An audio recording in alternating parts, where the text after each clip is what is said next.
Afternoon, and welcome to what I believe will be a wonderful panel discussion from a variety of museum professionals. So glad that you're here.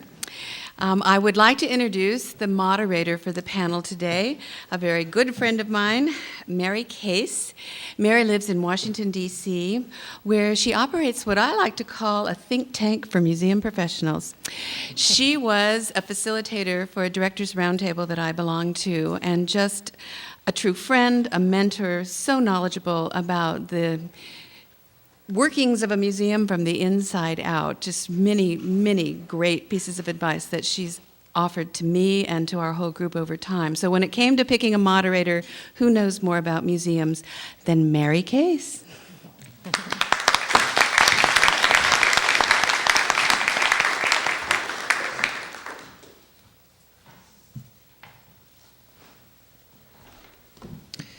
As Judy said, can you all hear me? As Judy said, I come from Washington, where things change really, really quickly. Normally, in a gathering like this, I would say good afternoon, and you would say, good afternoon. And I would say, is this on? And I would say, good afternoon, and you would say, good afternoon. But something happened on Tuesday in Washington, and now we just go, and you go.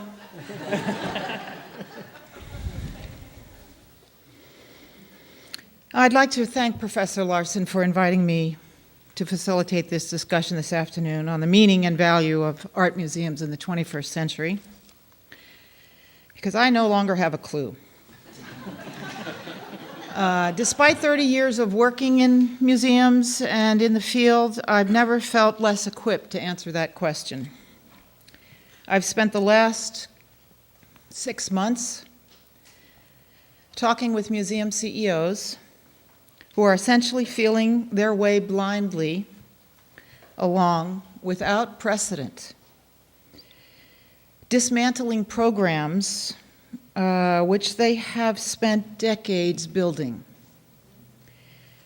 realizing that their own leadership legacy has been shot with holes, and they may not have the career left to remake it.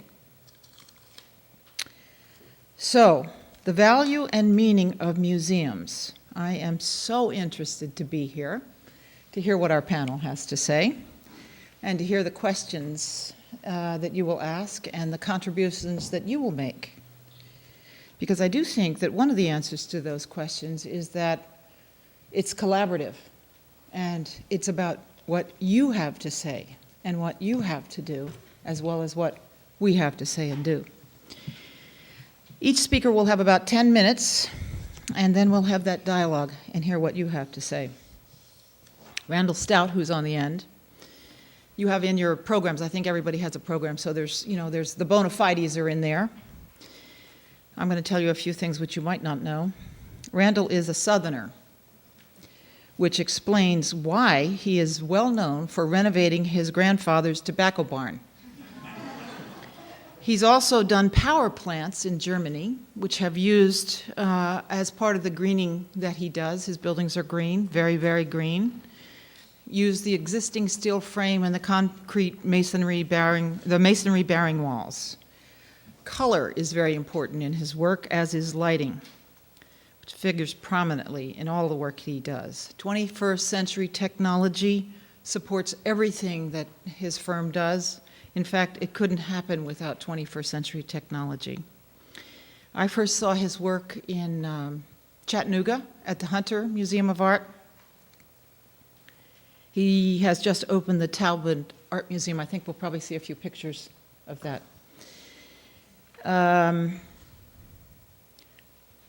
Amalia, Amaki.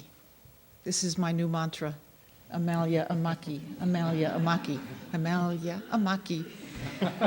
Is an art historian, a curator, a scholar of American art and culture. She's a wonderful storyteller, a wonderful speaker. Those of you who are with us this morning heard a little bit of that, and you'll hear a little bit more. I want to talk just a little bit about the show that was in Washington. Boxes, Buttons, and the Blues. She is best known for mixed media quilts that celebrate the lives of African American women, blues singers, and button-encrusted cynotypes. Her Washington show began with what first looked like boxes of chocolate that you just wanted to,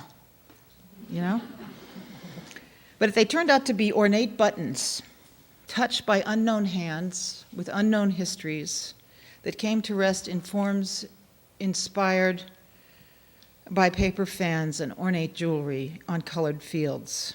The show included blue-printed quilts, some scorched to evoke the branding irons of slavery, some dedicated to blues singers and celebrating American blues music. There were two other kinds of images in this show: 19th century postcards with children doing the cakewalk, which, as I think most of you know, was a parody of European dances.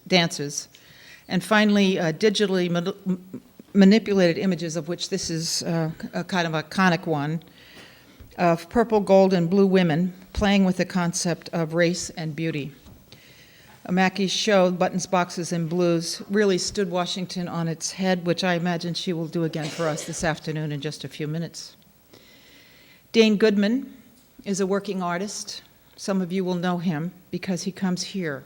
He has all the right credentials, lots of awards, which you can read about in the handout that you have.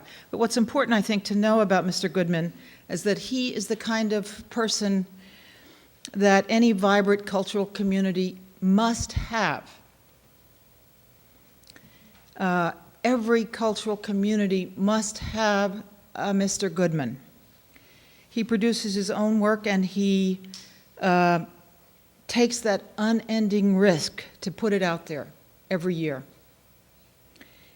But he also reaches out his hand to his peers, something I saw happen after the talk today. A new art professional came in town and was thanking him profusely for everything he'd done for her to integrate her into the community.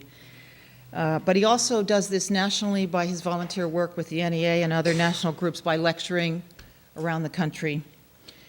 And he reaches back, of course, to his students. You are fortunate to have a man of his talent and creative energy and wisdom in Santa Barbara.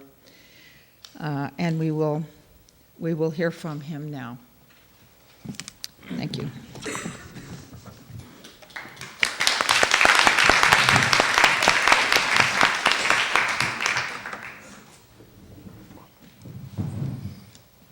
I'm not sure every community would want to have me, but I'm not sure this community wants to have me, but nonetheless, I'm here. Thanks, Mary, for the introduction, and it's an honor to be here with this distinguished panel and to also witness Judy Larson's installation this morning. To have two great inaugurations in 1 week, it's phenomenal. The only thing that was missing today, Aretha wasn't here today, but other than that, it was perfect. Well, I'm going to be reading my text today because I would like to speak briefly about Santa Barbara's art history and to remind us of what we already have. And I want to talk about specific institutions, and then I want to offer some suggestions of how we might want to make this good place that we have even a better place art-wise. As many of you may know, Santa Barbara has a rich visual arts history beginning with the native Chumash culture. Their cave and rock paintings can still be seen here and out on the islands. They revered this place, as did many who followed. Because of the beauty of this region, it has been the subject of numerous painters since the 19th century. And this tradition is strongly carried on today, and I think any of you people in the local community know about Ray Strong and the Oak Group.